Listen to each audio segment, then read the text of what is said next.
The almond is the very first tree to flower. It blossoms in the midst of winter, generally in February, and is therefore seen by many to herald the arrival of spring. Spring is known throughout the world as the time of revival and resurrection.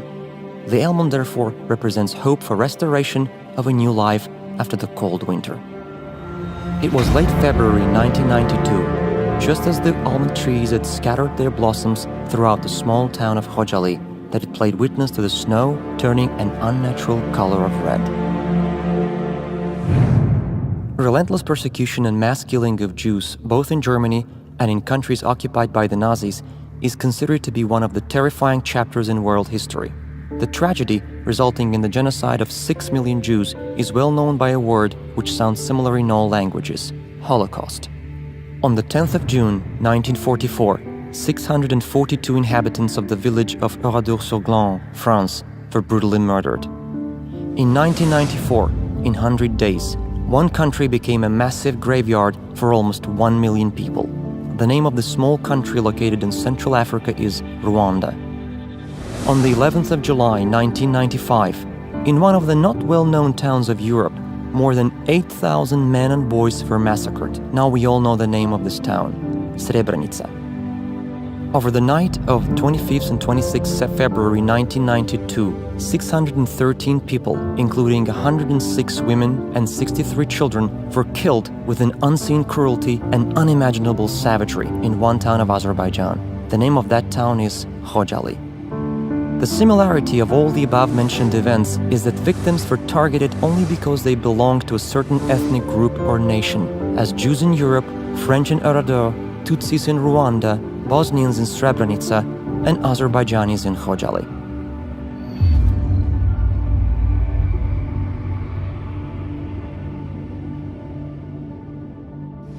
Before the Khojaly tragedy, when the Soviet Union was on the verge of collapse, Armenian terrorist organizations systematically and methodically perpetrated bloody atrocities and countless acts of terrorism against civilian population of Azerbaijan. After the signing of the Gulistan and Turkmenchai treaties in 1813 and 1828 respectively, there was a very rapid mass resettlement of Armenians to Azerbaijani lands and a subsequent artificial division of territory. Although the Armenian incomers constituted a small minority in the region, they soon pursued a policy of political expansion and devised aggressive plans for its implementation. In the 1920s, although the mountainous part of Karabakh was retained within Azerbaijan, it was nevertheless given the status of autonomy, with its administrative borders defined in such a way as to ensure that the Armenian population constituted a majority. Thus, an artificial entity was created within Azerbaijan, while more than 500,000 Azerbaijanis living compactly in Armenia at the time were refused the same privilege. Having breached international norms and principles and still effective Soviet laws, in early 1988, Armenia started aggressive actions against Azerbaijan to implement the long-standing plan to unilaterally secede this administrative territory and annex it to Armenia. In late 1991 and early 1992, armed hostilities and Armenian attacks on Azerbaijan intensified. Khojaly, a town in the Nagorno-Karabakh region with a total area of 0.94 square kilometers and a population before the conflict of 7,000, mostly Azerbaijanis, became the target of one of these operations. Having the only civil airport in the area, Khojaly was an important center of communications. From October 1991, the town was entirely surrounded by Armenian forces. On the 30th of October, the ground traffic was cut off and helicopter became the only means of transportation. When a civilian helicopter was brought down over Shusha city, killing 40 people, helicopter traffic also ceased. From January 1992, the town had no electricity. Khojaly lived on due to the courage of people and the heroism of its defenders. By occupying Khojaly, the Armenian forces aimed to gain strategic advantage and favorable conditions for capturing other Azerbaijani inhabited cities of the Nagorno-Karabakh region.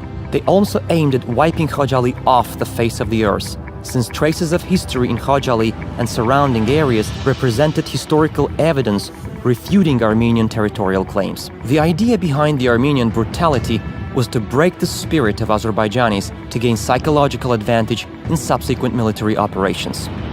Over the night of 25th to 26 February 1992, following a massive artillery bombardment, Armenian armed forces and paramilitary units, with the support of the former Soviet Union's 366th Motorized Infantry Regiment, moved in to seize the town.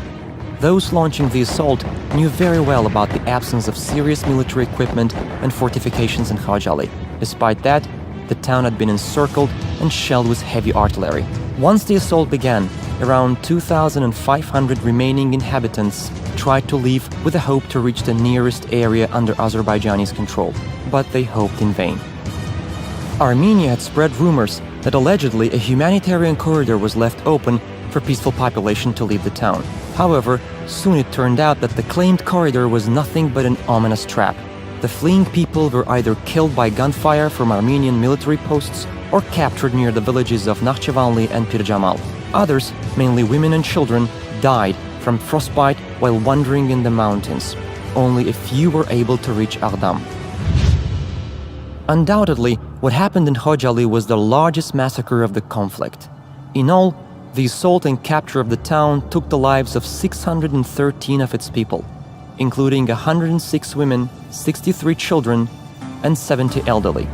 1,275 were taken hostage, while the fate of 150 people remains unknown. The town was razed to the ground. In the course of that tragic night, 487 inhabitants of Khojaly were wounded, including 76 children. 8 families were completely wiped out. 130 children lost one parent and 26 children lost both. Of those who perished, 56 were killed with particular cruelty. They were variously burned alive, beheaded, or had eyes gouged out. Pregnant women were bayoneted in the abdomen. One of the ideologists of the Khojaly Genocide, Serge Sargsyan, who afterwards became president of the Republic of Armenia, made a blunt confession in his interview to British journalist Thomas Deval.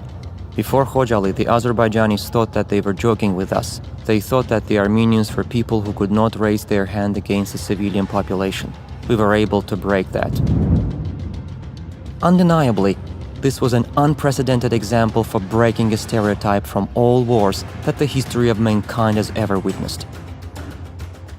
Unfortunately, the genocide in Azerbaijani town of Khojaly was not an isolated and standalone act. In fact, the level of brutality and the atrocities committed in Khojaly set a pattern of destruction that Armenian troops adhered to for the rest of the conflict. The official investigation conducted in Azerbaijan has found the inherent elements to qualify the acts committed in Khojaly as the crime of genocide, as defined under international law, including in particular the Convention on the Prevention and Punishment of the Crime of Genocide. These actions against the peaceful population also flagrantly violate norms and principles of international humanitarian and human rights law, including the Geneva Conventions of 1949 and their additional protocols, and the Universal Declaration of Human Rights. Over the past few years, the international community has made significant strides towards recognition of the genocide in Khojaly. So far, the legislative bodies of Bosnia and Herzegovina, Colombia, the Czech Republic, Honduras, Jordan, Mexico, Pakistan, Panama, Peru, Romania, and Sudan, as well as from more than 10 states in the United States of America, have adopted parliamentary resolutions on recognition of the Khojaly Genocide. More than 2 decades after the Khojaly Genocide, our grief and our outrage over the atrocities committed has not diminished. Our hearts are broken, but our spirits are not. We took our lessons from history and chose the path of development. Despite being involved in this conflict, Azerbaijan has undergone a period of rapid socio-economic development in recent years. Today, Azerbaijan has proved itself as a reliable international partner and regional leader. Major regional and cross-regional projects initiated by Azerbaijan have not only boosted our own economic growth, but have also contributed to the development of our region. We are a proud nation with ancient history and traditions, a country which has always been a place of tolerance and safe haven for different ethnic groups and national minorities. We believe that our shared values of humanity can only be preserved by our joint efforts. We also believe that one day justice will triumph and the occupied territories of Azerbaijan will be freed, so that the millions of IDPs and refugees will get the chance to return to their historical homes. We must keep alive the memory of those victims who lost their lives and those victims who have been deeply affected psychologically and physically. We remember the Khojaly Genocide for today and for the future of the mankind. We recall the Khojaly Genocide so that no crime against humanity should be committed ever again. We are not seeking revenge. We demand justice. Justice for Khojaly.